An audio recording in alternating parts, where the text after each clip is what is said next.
religious, the Jews with a religious background appreciate his writing. Other people get lost in all the quotations from the Bible, from the Talmud, and he said to himself, if I want to be a popular writer, I should find a way. And then he took back most of his stuff and he cleaned tremendous amount of things. He says also that the Yiddish is such a rich language that it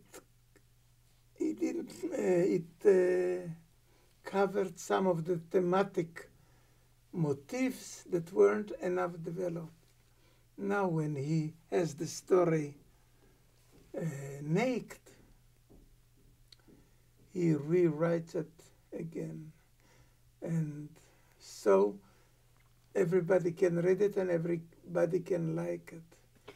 There are some critics, mainly Jewish, that didn't like. They say nobody, Tolstoy, Hemingway, anybody, nobody took back his writing and changed it.